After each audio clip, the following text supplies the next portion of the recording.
Hey everyone, it's Mr. Pilo, and today we're going to be looking at all the latest leaks and rumors of the Google Pixel 4a, such as the release date, the price, and all the internal specs that we are seeing, as well as some features that we may or may not get on the device. Starting with that release date that has been changed around so many times, we honestly don't know when it's going to come out. First, it was said it was going to come out on May 12th to 14th, but that obviously didn't happen. When Google I/O got canceled, we thought they were just going to drop it online, but that didn't happen. And then we thought it was going to release in June alongside the Android 11 release. But now the latest leak is telling us that it's going to actually release on July with the Just Black version.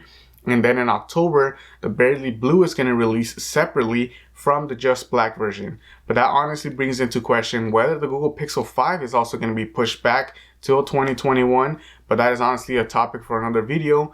With just looking at the photos here for the Google Pixel 4a, it seems that at least the boxes have been factory ready for at least a month now, seeing that these photos were leaked a month ago, and they seem that the Google Pixel 4a is going to be right there. And also, unfortunately, we don't see any boxes for the 4a XL, so that might mean we actually won't be getting an XL version this year, unfortunately. But honestly, with that huge screen on the device coming in at 5.8 inches, it honestly seems that we don't even need an XL version.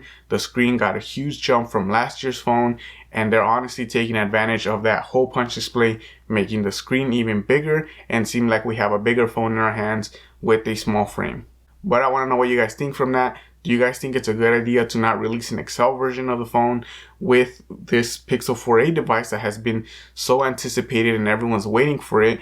Without the release of the XL version, it seems that Google might make even less sales, possibly.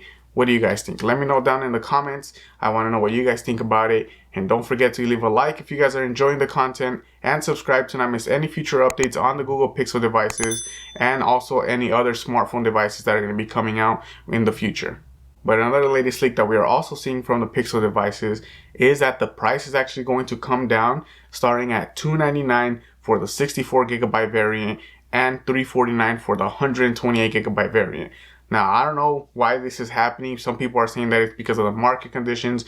Obviously, a lot of people are out of work right now and they don't have enough money to be spending on the devices. But I honestly think that it has to do with the iPhone SE and how that picked up a lot of popularity with its price. And it made a lot of Android users honestly think about switching over to iPhone just because they never got that iPhone experience, because of the price of the iPhones was always so premium, coming in at $1,000 for its flagship phones.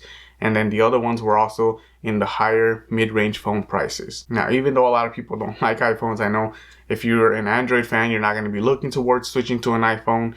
But honestly, the specs, having latest specs in that phone was very enticing, honestly. And even with that very, very small battery, if you don't move around a lot, or if you stay at home a lot, or if you work in an office where you're constantly around a charger, I don't think that was a problem for a lot of those people, especially with that wireless charging in the iPhone SE. And I think that might make Google drop the price on the Pixel 4a to make more people come to the Pixel 4a or stay with Android. Something that I honestly find disappointing though is that we aren't going to have that active edge, and that's going to be the feature where on the Pixel 4 we were able to squeeze our phone and activate Google Assistant or silent anything like alarms or calls or any timers, and that's not going to be on the Google Pixel 4a. And that's honestly a feature that at first seemed gimmicky. By squeezing your phone, no one thought you were going to use it, but it's a feature that actually became very useful. I use it almost daily to activate Google Assistant. But I also think it's understandable why they're not going to include it in the Pixel 4a. It is going to be an A series phone, and it's not going to have all the features and everything that the Google Pixel 4 had. I think that's honestly asking a little too much with a phone that's almost half the price when you compare the retail price of both phones. Something though that's not going to change from the Google Pixel 4 is going to be that amazing camera. As always, the camera from the Google Pixel 4 was great. The main camera took very beautiful, very vibrant pictures, and the Google Pixel 4a is going to do no different. It is going to come with that single 12 megapixel camera that's going to be able to take all these photos here. These were leaked from a YouTuber that has the Pixel 4a on hand, and he took all these photos here. As you guys can see, the colors are great. It's honestly just as we expect from Google. From the Pixel 4a camera is going to be similar to that main camera on the Google Pixel 4. And not only those photos, but we have also been leaked some of the wallpapers that are going to be included with the Google Pixel 4a. And as we can see, the main one is going to be just the same as the Google Pixel 4 with the colorful Google Colors P4, but instead we're going to be getting 4A on here, as you guys can see there.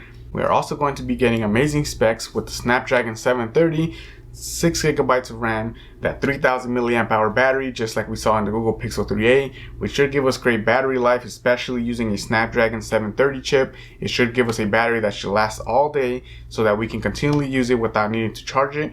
We are also going to be getting that 5.8-inch OLED display capable of Full HD, running at 60 Hz.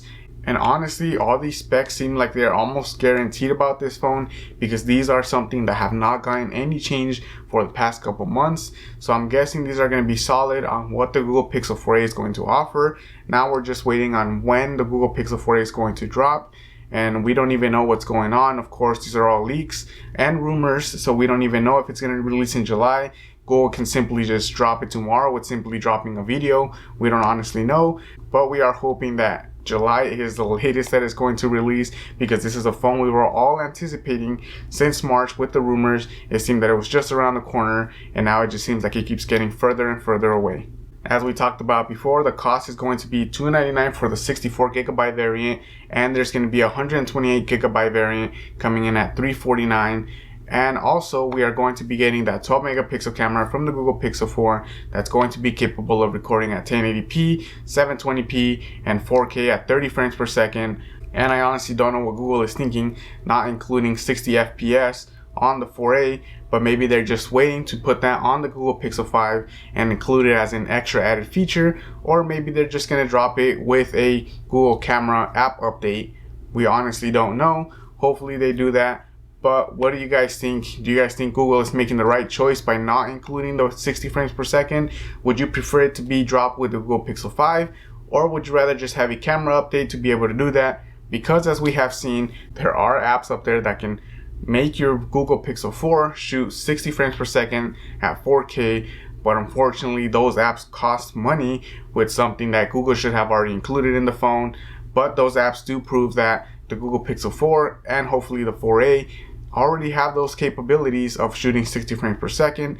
It just needs a camera update to allow it to do that. And just like with the Google Pixel 3a, this one is also going to include a headphone jack and a fingerprint sensor that's going to be on the back.